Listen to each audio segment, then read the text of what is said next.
Bonjour à tous, je me présente Frédéric Letouzé, je suis expert forestier à l'Institut national de l'information géographique et forestière, plus connu sous le sigle IGN.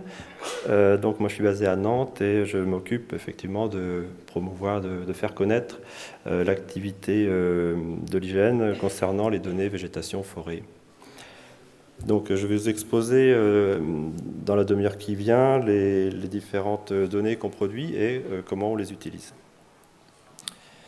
Alors, parmi les missions de l'IGN, il y a un chapitre sur les milieux forestiers. Et une des missions de l'IGN, c'est produire, diffuser des informations forestières, et j'ai rajouté entre parenthèses bocagères, parce que vous allez voir qu'on s'intéresse aussi aux données sur le bocage, pour la définition, la mise en œuvre et l'évaluation des politiques publiques et des stratégies privées au niveau national et régional.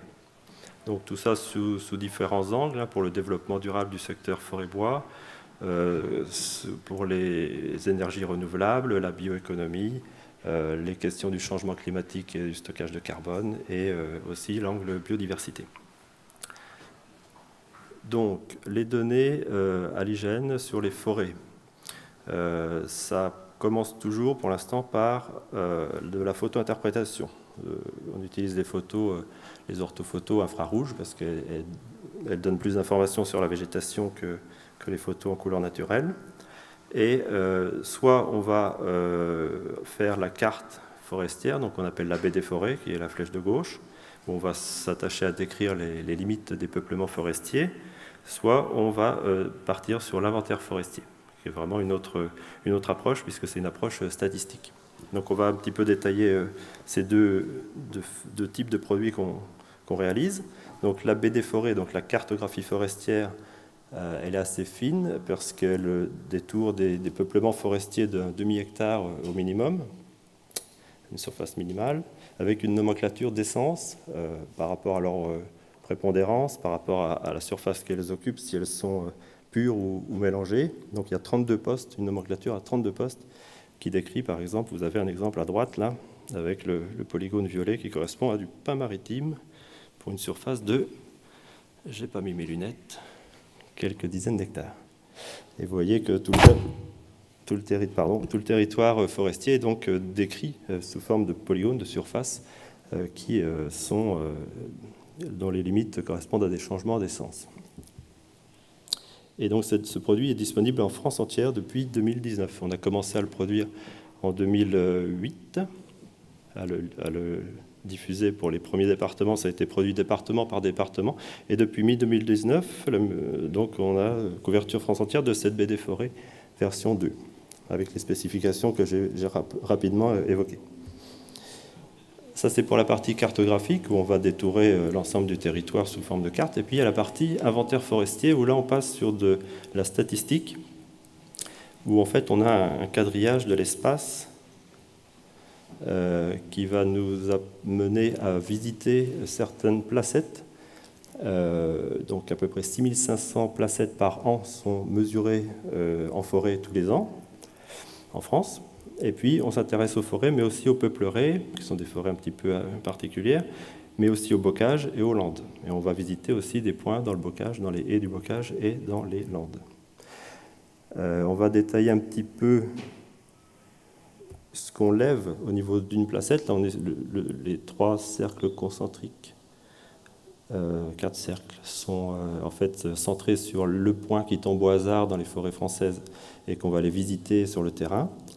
Alors, depuis 1960, cet inventaire statistique existe et mesure des informations au niveau peuplement, donc quelles essences on trouve sur cette placette de 25 mètres de rayon, quelle est l'exploitabilité, est-ce qu'on est en pente, est-ce qu'on est sur des sols inaccessibles l'hiver, etc.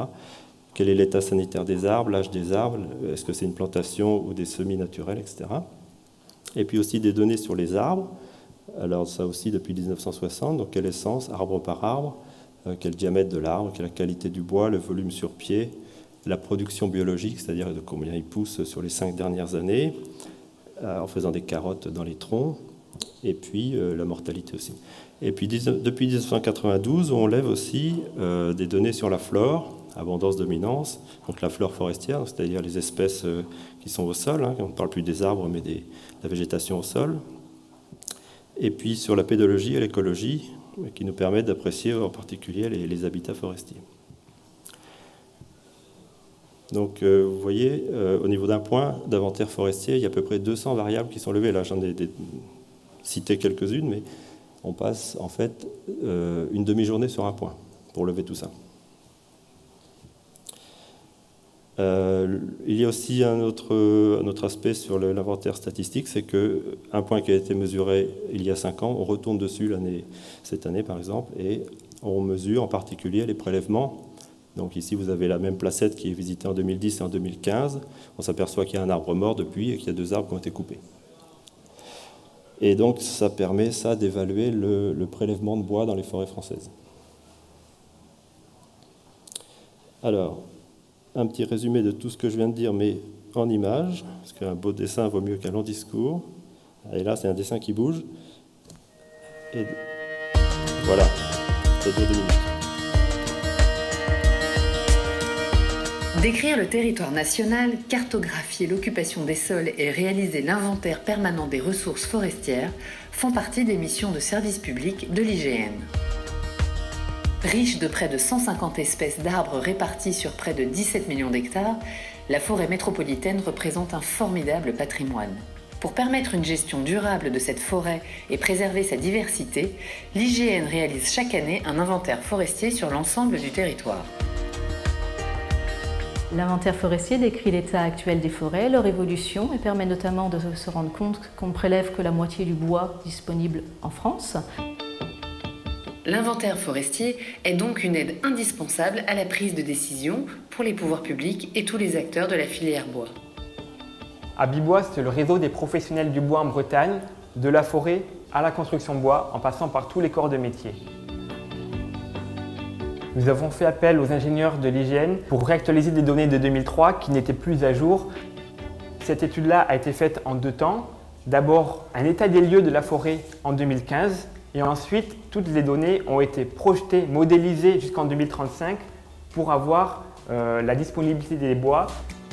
Grâce à l'étude de l'IGN, nous savons qu'aujourd'hui, près de 38% du volume sur pied peut être qualifié de peuplement pauvre, ce qui est considérable et donne des arguments pour poursuivre un programme tel que Bresse Forêt Bois qui vise à reboiser et à transformer des peuplements pauvres en peuplements de production de bois d'œuvre. L'inventaire à façon qu'a proposé l'IGN est vraiment un inventaire sur mesure dans un esprit économique et d'efficacité. Pour obtenir ces précieuses données, les équipes d'ingénieurs experts de l'IGN ont élaboré un protocole d'inventaire extrêmement rigoureux. Comme pour le recensement de la population française, l'inventaire forestier utilise un échantillon et permet de dresser un portrait statistique de la forêt française. Dans une première phase, l'inventaire forestier va quadriller le territoire pour identifier les points forêt. C'est la mission des photo-interprètes forestiers de l'IGN. Ils doivent analyser à partir de photos aériennes infrarouges un échantillon d'environ 100 000 points répartis de manière uniforme sur le territoire. Parmi les points identifiés comme forêt, lande ou haie, environ 15 000 points seront analysés sur le terrain. Dans une deuxième étape, les agents de terrain doivent se rendre au point exact identifié comme étant celui à interpréter à l'aide de leur GPS et ils ont ensuite une placette de près de 25 mètres de rayon à analyser. Assistés d'un ordinateur de poche, les agents collectent plus de 200 informations. Ils indiquent les essences d'arbres présentes, leur circonférence, leur hauteur. Ils décrivent aussi les sols, la flore et les écosystèmes. Pour réaliser un inventaire forestier de qualité, toute une série de contrôles sont faits au fil du processus qui permet de vérifier les données et de garantir leur homogénéité sur l'ensemble du territoire national. Les ingénieurs forestiers de l'IGN utilisent toutes les données collectées sur le terrain pour produire des résultats d'inventaire, que ce soit au niveau national ou régional, que ce soit pour la forêt privée ou la forêt publique. Cela leur permet de dresser un portrait de la forêt française très précis, notamment pour tous les professionnels de la filière bois, et ainsi mieux connaître leur territoire et savoir ce qu'ils ont comme ressources à disposition.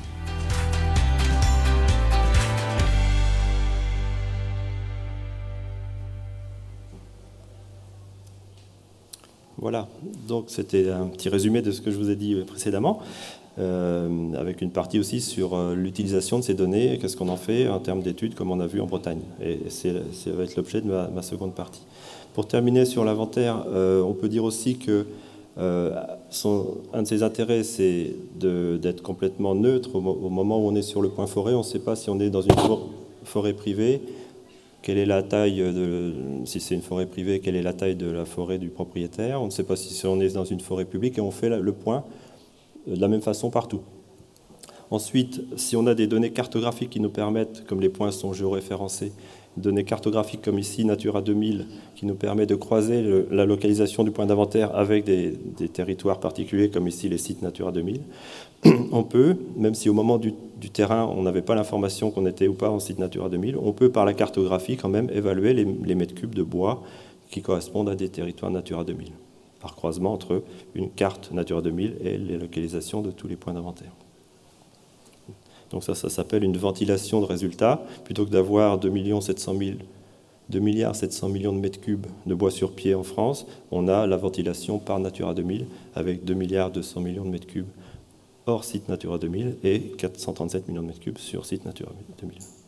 Donc ce terme de ventilation, en fait, c'est ce qu'on va faire quand on va diffuser et exploiter les résultats de l'inventaire. Plutôt que de donner un chiffre en centière du volume sur pied, on peut le ventiler par propriété forestière, par Natura 2000, par qualité des sols, tout ce qu'on veut, tout ce qu'on lève sur le point ou qu'on récupère par le croisement cartographique. Alors, maintenant, l'accès aux résultats de l'inventaire. Donc, si vous allez sur le site de l'inventaire, inventaire-forestier.igene.fr, il est possible de récupérer les données brutes par ce raccourci dans la partie service en ligne, je crois. Oui. Donc, il y a un onglet données brutes et vous pouvez récupérer l'ensemble sous forme ZIP de toutes les données levées sur le terrain. Alors ça n'a d'intérêt que pour la recherche en particulier, pour prendre en fait les valeurs au niveau placette en tant que point isolé et pas forcément refaire tout le traitement statistique qu'on fait derrière. Nous, on ne peut pas avec simplement ces données brutes refaire tout le mécanisme statistique qui aboutit aux valeurs régionales ou nationales.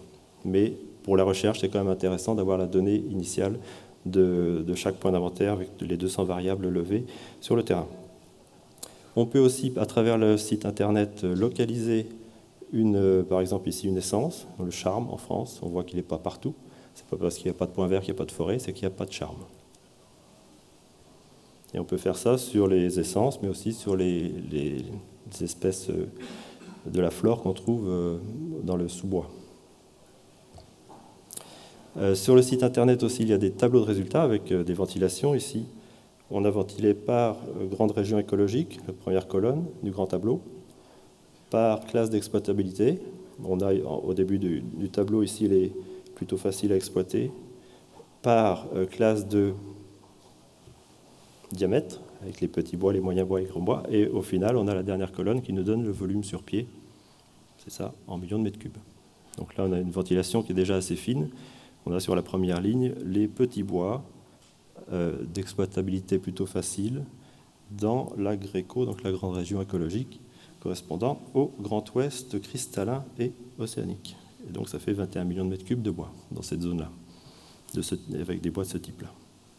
Et donc ce genre d'outil qui est en ligne sur Internet peut être modulé en fonction des utilisateurs, en fonction des besoins. On peut choisir les ventilations qui nous intéressent. Alors, des études, maintenant on va parler un peu plutôt que les données brutes ou les données déjà prédigérées et à travers le site internet consultable, on peut aussi aller plus loin et répondre à des problématiques, à des questions qui au niveau régional ou national se posent et faire des ventilations qui n'étaient pas prévues ou exploiter les données points, les données placettes d'une autre façon. Donc soit on utilise des données simplement IFN pour par exemple la politique forêt-bois, IFN, inventaire forestier national, pour les problèmes de climat, de biodiversité au niveau régional ou départemental. On peut simplement utiliser les données de l'inventaire en faisant des ventilations qui ne sont pas prévues dans les tableaux classiques. Mais aussi, on peut combiner les données de la baie des forêts, dont j'ai parlé au début, donc la partie carto avec la partie statistique de l'inventaire. Ou bien, on peut aller plus loin encore et faire des inventaires à façon ou des cartographies à façon, c'est-à-dire exploiter notre savoir-faire en termes de statistiques et de photo-interprétation pour aller encore plus loin sur des problématiques qui sont cette fois souvent plus locales.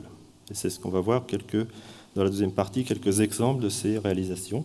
Alors, des réalisations pour quel type d'utilisateur? Alors, j'ai mis en bleu des utilisations liées aux données brutes. Je vous ai parlé de la recherche, laboratoire de recherche. L'ONF, le CRPF aussi font des exploitations de ces données brutes.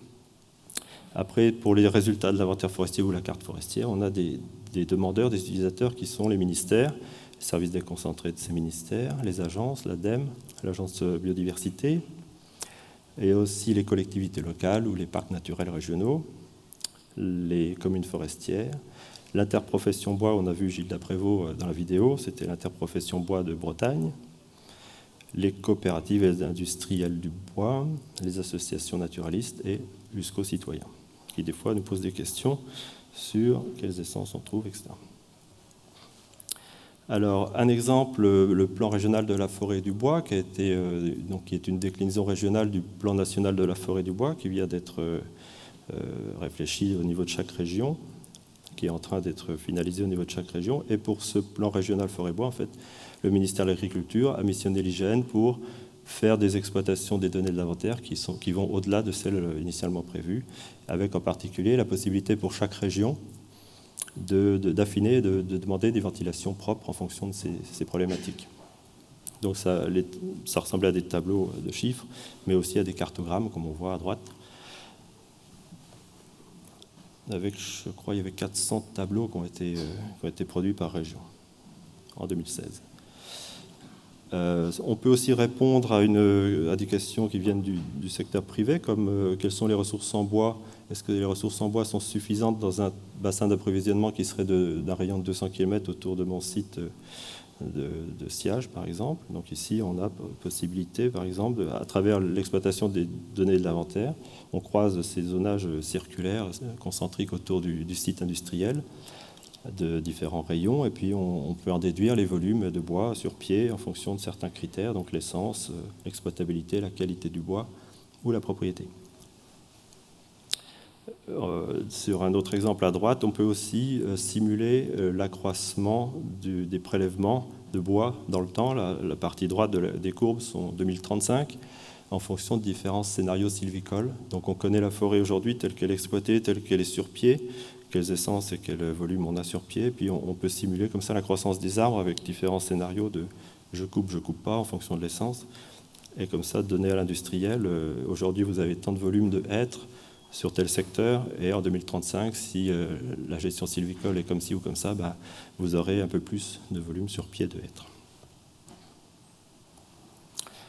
On peut aussi mobiliser nos compétences de photo-interprétation qui sont quand même assez spécifiques, avec la BD Forêt et la première phase de l'inventaire statistique qui est de la photo-interprétation. Donc nos photo-interprètes savent reconnaître très bien les essences qui sont dans la BD Forêt. Donc en particulier le peuplier. Ici, on a été sollicité par le parc naturel régional du Marais Poitevin pour réaliser une cartographie des peupleraies. Alors, il l'avait déjà à travers la BD Forêt. Ce qu'on lui a proposé, c'était sa demande aussi, c'était de faire une cartographie diachronique, c'est-à-dire de dater chaque parcelle de peupleraie ou alignement de peuplier en fonction de sa présence ou absence sur les photos anciennes. À partir de 1997, on a regardé ces photos-là. Si la peupleraie qui est aujourd'hui sur pied était aussi en 97, c'est qu'elle a plus de 20 ans. Si elle n'était pas là, mais qu'elle a apparu sur la photo 2006, c'est qu'elle a un peu moins, etc. Et comme ça, on peut faire une datation, un petit peu des classes d'âge des peupleraies, des alignements de peupliers, en combinant les photo-interprétations sur plusieurs dates de photos aériennes. Alors, on l'a vu dans la vidéo, la partie gauche, c'est cet inventaire à façon qu'on a fait en mobilisant la technologie et donc toute la machinerie informatique qu'il y a derrière l'inventaire statistique, en fait, en l'appliquant cette méthodologie, terrain et calcul derrière, et protocole de saisie, sur un inventaire suréchantillonné, c'est-à-dire qu'on a 4 fois plus de points en Bretagne. La question, c'était sur les résineux. On a multiplié par 4 la densité de points pour, au final, c'est les 2 barres bleues qui sont dessous, réduire de moitié l'intervalle de confiance, donc un intervalle qu'on donne à chaque fois qu'on donne un chiffre avec l'inventaire statistique, ce chiffre plus ou moins l'intervalle de confiance, qui fait qu'en fait, on est sûr que ce n'est pas le chiffre qu'on donne qui est bon, mais c'est un chiffre qui est à l'intérieur de l'intervalle de confiance. Et donc réduire cet intervalle de confiance, ça a été aussi un moyen de préciser les chiffres qu'on avait initialement donc, sur les résineux de Bretagne. Et puis la partie droite de la diapo, c'est cette fois en Loire-Atlantique, en Pays de la Loire, où on a fait une photo-interprétation plus poussée. C'est une sorte de baie des forêts enrichie, où on va chercher des essences qui ne sont pas prévues dans les 32 postes de la nomenclature de la baie des forêts V2. En particulier, c'est les essences des peuplements en impasse sylvicole, qui sont des peuplements que la filière forêt bois veut transformer en d'autres essences pour au final avoir des bois qui sont des essences plus attendues par la filière bois. Donc nos photo-interprètes sont capables d'aller plus loin en termes de description d'essences. En particulier ici on a le saule, le bouleau qui sont individualisés alors qu'ils ne sont pas prévus pour l'être dans la baie des forêts V2. On a aussi une activité autour du bocage avec la cartographie des haies en Pays de la Loire qui a été faite sur toute la région sous forme de linéaire pour la Fédération régionale des chasseurs. Ce genre de cartographie donne une idée donc, du linéaire de bocage sur pied à un instant donné, toujours par rapport à la photo qu'on utilise. C'est l'année de la photo qui fait foi, qui permet de donner un chiffre à l'année de la photo. Et puis sur ce linéaire, on peut aussi venir greffer les données d'inventaire qu'on a sur la région. Les données d'inventaire, alors là on l'a fait en Normandie, hein, qui permettent de dire que par exemple, l'accroissement naturel des bois dans les bocages représente plus d'1 million de mètres cubes de bois par an. Et puis, si on met ça en face de quel est l'usage, un peu dans un chantier d'exploitation de bocage, en fait, à quel rythme on revient sur une haie pour la couper, en fait, on s'aperçoit qu'on est à 60% de cette production naturelle. C'est-à-dire quand on intervient sur une haie, on retire 0,635 millions de mètres cubes tous les ans. Donc on est dans une gestion durable. Hein. C'est le genre de conclusion qu'on peut faire quand on calcule ces chiffres. D'un côté la production naturelle, de l'autre côté les habitudes d'exploitation. Alors ceci dit, on n'est pas sur... tout le linéaire de Normandie n'est pas exploité. Hein. C'est dans le cas où on exploite, on enlève 60% de ce qui a poussé sur ce linéaire-là. Et puis pour finir, aujourd'hui c'est beaucoup la photo-interprétation qu'on met en avant et qu'on exploite pour faire pas mal de choses, hein, que ce soit de la carto ou de la statistique, première phase de l'inventaire. Demain, on va pouvoir aussi mobiliser d'autres données. Alors déjà, historiquement c'était le traitement d'images satellite.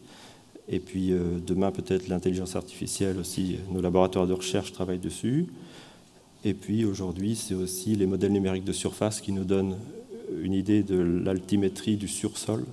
C'est-à-dire que quand le RGE Alti, donc la BD Alti, donne l'altimétrie du sol, terrain naturel. Si en plus on a au même point l'altimétrie du sursol, en fait on a la hauteur des arbres ou la hauteur des bâtiments si c'est un bâtiment. Et donc on peut aussi faire assez simplement des cartographies, que ce soit sur le bocage ou la forêt ici, des différentes hauteurs de peuplement qu'on trouve sur un massif forestier en combinant l'information altimétrique sur sol moins sol. On a la hauteur des arbres, point par point, sachant que le point ici fait 50 cm ou 25 cm terrain. On est à la résolution de la photo aérienne. Donc c'est des données nouvelles qui peuvent apporter des éléments nouveaux pour les analyses et les traitements de données qu'on peut faire, soit pour répondre à une question, soit pour faire évoluer nos chaînes de traitement de l'information. Voilà, donc je crois qu'on a 2 minutes si vous avez des questions par rapport à ce que j'ai exposé. Merci.